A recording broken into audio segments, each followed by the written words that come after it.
Oke, selamat berjumpa kembali teman-teman semuanya.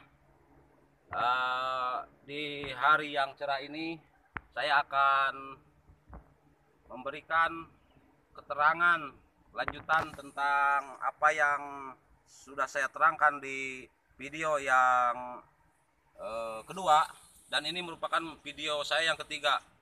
Nah, di video kedua saya menerangkan ketika saya di sana banyak sampah, orang-orang semua membuang sampah ke sini. Lalu saya berdayakan tanah yang penuh dengan sampah ini, tanah yang terbengkalai ini, lahan yang memang tidak terurus, dan saya berdayakan sehingga bisa bermanfaat untuk kita. Nah, makanya saya mempunyai kesimpulan ketika di tempat yang banyak sampah, ketika di tempat yang semrawut, berserakan, tidak terurus, dan hanya digunakan oleh manusia yang hanya punya satu tujuan, yaitu tujuannya hanya membuang sampah ke tempat ini, bukan berekreasi ataupun bukan mau bersenang-senang. Nah, oleh karena itu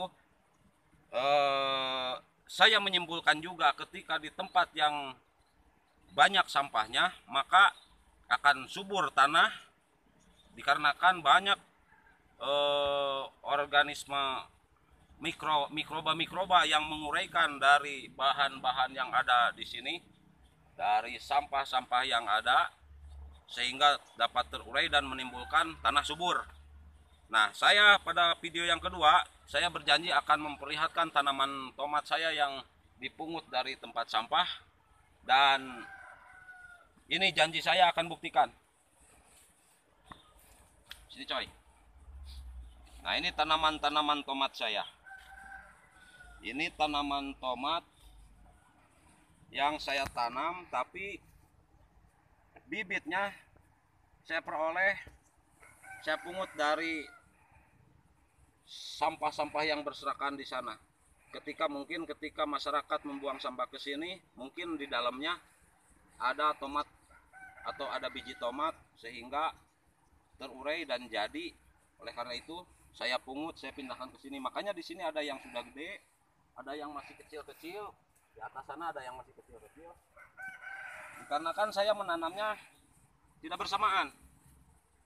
Ada yang selang 2 hari, ada yang selang 1 minggu, bahkan ada yang selang 1 bulan. Selisihnya itu sangat rentan jauh. Nah, ini coba perlihatkan ini. Nah, ini tanahnya udah saya bikin bedengan-bedengan, bikin parit. Nah, ini 2 hari yang lalu saya bikin parit ini. Baru 2 bedeng. Baru 2 bedeng. Yang ini sama yang ini. Sedangkan kesininya belum. Kesininya belum. Kesininya belum. Nah, itulah. Mungkin saya bukan seorang petani, makanya tanam asal-asalan semaunya saja. Dan ini tidak terurus. Bukan tidak terurus, maksudnya ini memang tidak diurus secara fokus. Saya cuma tanam aja dan tumbuh. Tetapi saya punya kesimpulan, ketika tanaman tumbuh di tanah yang subur, maka tanaman pun akan tumbuh subur pula, meskipun tidak kita urus secara fokus, tidak terawat, dan tidak dikasih pupuk tambahan. Karena saya yakin ketika tanah subur, maka tanaman pun akan subur dan sehat. Nah, ini buktinya. Tidak terserang hama sekalipun. Tidak terserang hama. Dan ini udah memasuki fase generatif karena udah mengeluarkan bunga dan ada yang sudah mengeluarkan buah. Nah, ini tidak dikasih nutrisi tambahan oleh saya. Ini hanya mengandalkan pupuk atau mikroba dan unsur-unsur hara mikro dan unsur hara makro yang sudah ada di dalam tanah tersebut. Nah, oleh karena itu,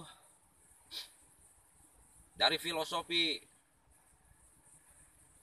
tanaman tomat ini, dari gambaran tanaman tomat ini bisa diaplikasikan dan mungkin bisa disamakan dengan kehidupan manusia. Makanya ketika satu tanaman hidup di tanah yang subur, maka bakal tumbuh yang subur. Begitupun juga manusia. Ketika manusia hidup di lingkungan yang baik, maka otomatis akan tumbuh dengan baik, apalagi dengan diberikan pendidikan yang baik juga. Nah, makanya manusia jangan berada di lingkungan yang buruk, karena persentasenya yang bakal buruk, bakal dominan buruk, maksud saya itu persentasenya bakal dominan buruk, apalagi tidak dididik dengan kebaikan-kebaikan. Nah, karena kenapa? Karena lingkungan merupakan faktor utama pembentukan karakter suatu makhluk, baik itu manusia ataupun tanaman ataupun hewan. Oke, sekian dulu video dari saya. Ini pagi yang cerah, mungkin saya akan melanjutkan aktivitas di kebun yang satunya lagi. Akan saya tanam jagung, nanti akan saya bikinkan videonya. Saya akan nanam jagung di kebun yang satunya lagi. Sekian dulu, terima kasih. Tanamlah kebaikan setiap hari agar panen kebaikan setiap hari. Terima kasih.